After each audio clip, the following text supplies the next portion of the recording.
He didn't fail in his ministry because I did. And what he did was good for America, because I needed somebody to talk to brace me up and make me think about things in another way. It was a gift. It's something I'll treasure all my life. And for those of you who have whatever political or personal differences you have, I hope you will still believe that he did the right thing, because he did. Thank you. Bill Clinton speaking about Al Gore yesterday. Joining me now to offer their suggestions for the Democratic National Convention and to decide whether or not Clinton is doing a favor to his vice president, Curtis Sliwa of WABC Radio and Democratic consultant Dae Levine. Welcome, folks. Thank you. So was that a gift that Bill Clinton gave Al Gore, Curtis Sliwa, or is he giving him a lot of service this week? Well, there's no way that Al Gore can separate himself. He's attached to Bill Clinton like an appendage, because every time he talks about, the miracle economy, jobs, social reconstruction of the poor and the impoverished, it's a direct attachment to Clinton. And I don't care how faith-based he is now with Lieberman, he still is tainted. We're always going to remember Clinton Gore. I don't care what you say. We're not going to remember Gore Lieberman. It's just too new on the scene. Dae Levine, when you as a Democratic consultant watched Bill Clinton pouring his heart out yesterday, did you think, oh, that's just terrific for my candidate, Al Gore, or do you think, oh, no? Absolutely, because what Bill Clinton is doing is opening the opportunity for Al Gore to tell the American public that he feels that what Bill Clinton did was wrong and immoral. So now that Bill Clinton has admitted it publicly, now Al Gore can do so, because before Bill did that, if Al did so, it would be seen as attacking the president, which is not a position that he wants to be in, being that the president has done so much for the country and so much for Al Gore. You know, I remember when Pat Robertson announced his candidacy for the presidency for the Republican nomination, because he was born in Bed-Stuy, did it in Bed-Stuy. He mentioned God maybe 4 times. Oh, my God, he's bringing God into politics. Right? Naturally, Ronald Reagan made references, and George Bush. By golly, the Democrats are the holy rollers of all time. Did you see Bill Clinton yesterday doing his mea culpa? Falwell, Billy Graham at their best. Pat Robertson couldn't have been as good a televangelist as he was. And then Lieberman says, I was moved by the spirits. I thought he was going to come out and start speaking in tongues with snakes around his neck dancing. Well, you can't really. This God-based rhetoric all of a sudden. The God-based rhetoric is not all of a sudden. Even though we have a separation of church and state, even though we have a judicial system and a legislative system that is very separate from our religious system, we still have a political doctrine that is dictated by religious ethos. Wait, who's the Republican and who's the Democrat here? Exactly. And does that mean you support the 10 Commandments being placed on public buildings? Absolutely not. Prayer in the school, Absolutely voucher not. program? Because, that's like a soup and a sandwich, a horse and a carriage. They keep mentioning God, God, God. I would think they'd be Well, we can talk about a value system, and that value system is for many people brought on by their religious instruction, and there's no way that you can completely separate that. That's how our country has evolved. But talking about Bill Clinton specifically, he has always had a faith that's been very important to him. You know what he looked like yesterday? What did he look like? Jimmy Swaggart. Jimmy Swaggart in on. his best in Baton Rouge, Louisiana. Feel my pain. All right, Curtis. And he got a standing ovation. We got the idea. From the evangelical He got a standing crowd. ovation because nobody understands the idea of contrition and forgiveness better than religious people. Okay, well, let's get back to what's important, which is whether or not Al Gore is going to have a good week and whether Bill Clinton is helping him or hurting him. Bill Clinton says yesterday, I'm now in the 2nd year of a process of trying to totally rebuild my life from a terrible mistake I made. Once again, reminding the country of the Monica Lewinsky scandal. Al Gore gets up next week and tries to move past it. Is Al Gore a happy man tonight? He should be, because he should just revert to the 1988 campaign platform of then Governor Bill Clinton trying to unseat President George Bush.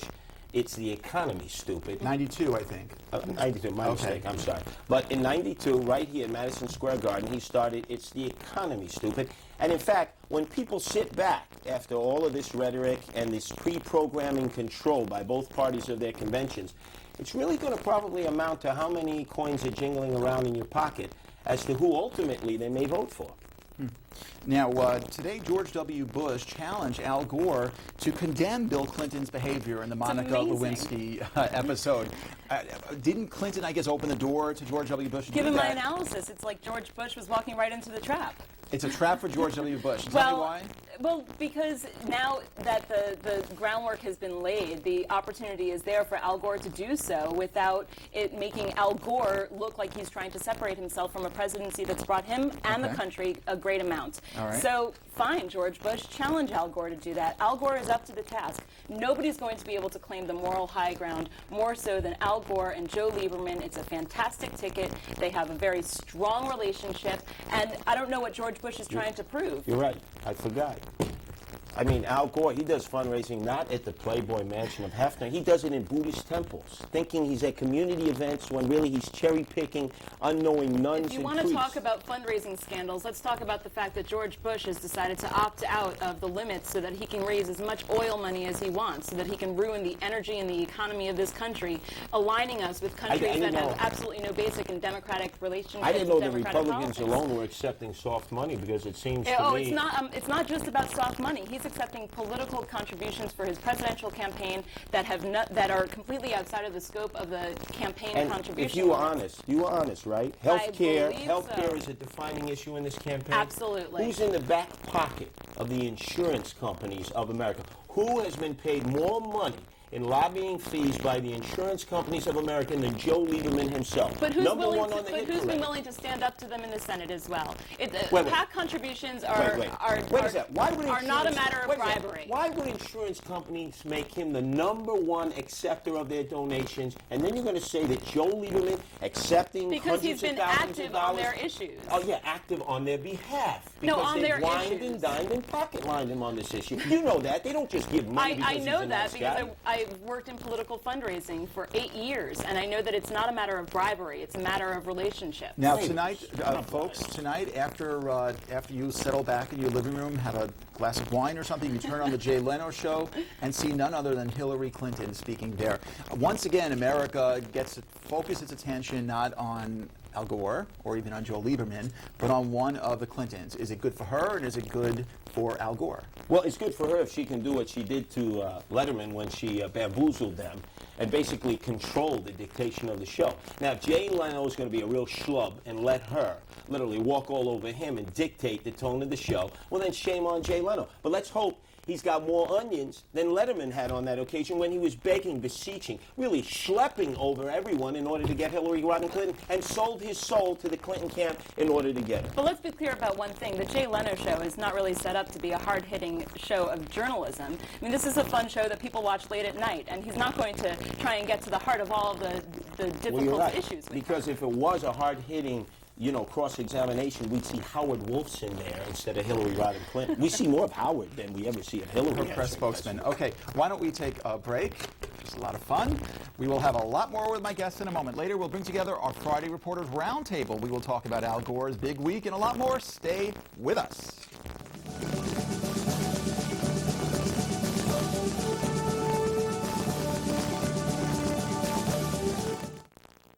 I will not be afraid of the dark.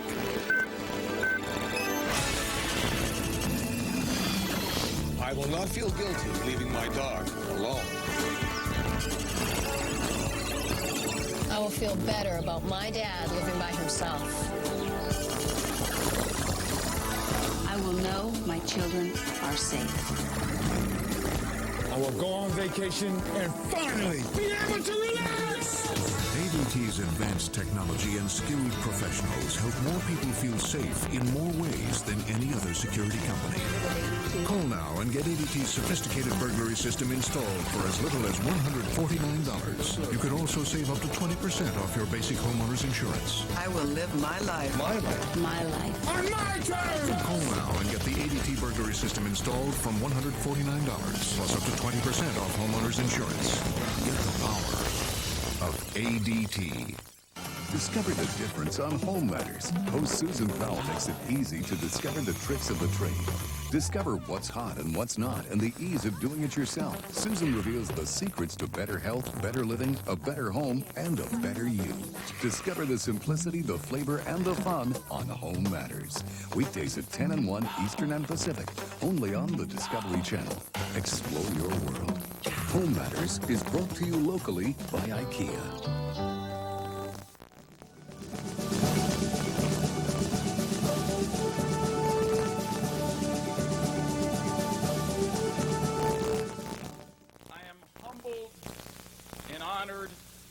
And excited to be here in Nashville today.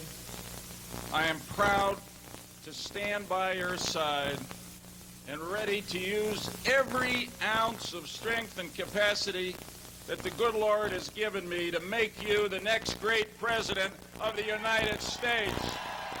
Welcome back to Inside City Hall, and my guests, Democratic consultant Dae Levine and Curtis Sliwa of WABC Radio. I believe that Joe Lieberman invoked the Lord or God 13 times in a short period in that speech, Dae Levine. Is he overdoing it with all this religious talk? Absolutely not. Absolutely not. If it weren't coming from the heart, if he was trying to posture politically, if he was trying to conjure this up so that he could make himself look like something that he's not, then yes, it would be one too many times, two too many times, 13 too many times. But if he's doing this because he truly believes in what he's saying, and I am sure that that is in fact the case, then I think that we're seeing a different kind of politician. It's amazing that he's been able to serve in the Senate and that he's been able to do this as an observant Jew, and he's continued to serve the people of Connecticut and the people of this entire country well. And it's showing us a whole new face of politics and that you can be anything you want to be. I think it's unbelievable. The whole question about Judaism is a really interesting one. Deidre, he's not running to become the Rebbe to replace Menachem Schneerson there of the Lubavitcher movement. He's running as a secular for a political office that in many instances must be devoid of religious trappings. I'll give you an example. You mentioned his Orthodox faith. Well, we had a candidate here who was very observant, Bobby Abrams, when he was the Attorney General, running for the U.S. Senate not against Alphonse Boy D'Amato. And boy, did Alphonse Boy load up on him on Friday night, knowing that Bobby Abrams would be sitting at the Seder meal and wouldn't be available till Saturday night. They released press releases. Bobby Abrams couldn't respond Saturday, didn't respond till Sunday. It was too late. What a handicap. And then you got Rosh Hashanah coming up and Yom Kippur. He's going to be like Sandy Koufax. Remember when Sandy Koufax wouldn't pitch in the World Series? I can't imagine how he can campaign 24/7, 365 as an observant Jew with all these holidays and obviously every Sabbath between now and November. America cheered when Sandy Koufax didn't pitch in the World Series. America cheered for somebody who would stand up for what they believed in, more importantly than fame, more importantly than fortune. Now, as far as the question... I didn't cheer. I was betting on the Los Angeles Dodgers. I lost money. Curtis, as far as the question of Bob Abrams' campaign not responding on a Saturday, that was his campaign's problem, not his problem, and his campaign ended up failing because of it. There were other people who worked for him who could have responded to a press release. Can I ask you a question? And this is not putting in a negative sense an Orthodox Jew and his or her strong beliefs, but are we going to need a Shabbos Goy to actually do some of the duties on Saturday when Joe Lieberman is not going to be able to? Joe Lieberman has stated publicly, and his rabbi has stated publicly, that if there is an instance in which he needs to act in order to keep this country strong, in order to protect the American people, he will do so, but he will not campaign. That's considered self-promotion. It's a completely different question. Now, I'm not observant of Torah law because I am a Gentile. But does this mean, and this might be the positive, that he won't fundraise on Saturday? Because, Clinton and Gore, they fundraise 7 days a week. You name it, round the clock. They've got to. We have NRA forces against us. So he won't be raising money on Saturday. I believe that is true. Curtis Sliwa, why did Gore's numbers skyrocket 12 points the night after or the night of his selection of Joe Lieberman? Well, because, let's face it, there's not a real strong emotion coming from the electorate yet towards this election. I dare say if you'd have put Zippy the Chimp up there as much, with people extolling him for allowing the first Jew on his ticket to run for higher office, everyone's numbers would have gone up. I don't really take these shifts all that seriously now. Let's wait for the debates. Your guy actually has an advantage. Al Gore is the silent one when it comes to the debates. Everyone downplays him. He romped over Perot. He beat Gephardt. He took Kemp apart. He destroyed and vanquished Bradley. This will be the true test of G.W. Bush. if he can at least stand his ground against Al Gore, who is the better debater.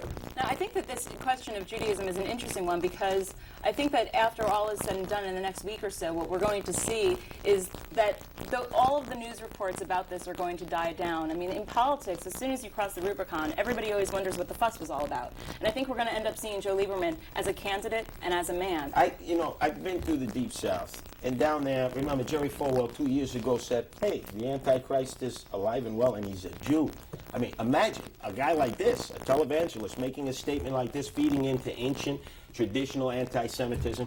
I believe there'll be some backlash. Not as much as there may have been years ago, but just some. But I don't think it'll make the difference in the election. It's still going to come down to who's putting more money in your pocket. That's the basic analysis that I think a voter is going to decide as to whether it's Gore or Bush. Dae Levine, was this any less disconcerting to see him invoke God so many times as when, say, Pat Robertson did in his campaign, or for that matter, when Pat Buchanan did in talking about abortion, other religiously influenced there views? is a difference, and so I'll tell you, it was less disconcerting because when it's invoked by other politicians, it's a matter of divisiveness. It is God on our side, not on the other people's side. And Joe Lieberman doesn't talk about God that way. Deidre, they both said a prayer there in Nashville, Tennessee. But they weren't saying, we're saying this prayer, and anybody who doesn't say this prayer with us is can evil. You let us in on the secret? Whose God were they praying to? The Old Testament God of Joe Lieberman or the New Testament God of Al Gore? Whose God were they praying to? Out of time. We'll leave it on that cliffhanger.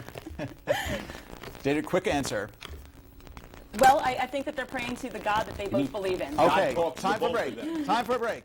When we return, we'll bring you the rest of the day's political news, and then we'll reconvene a Friday Reporters Roundtable. But first, let's go back to the newsroom where Cheryl Will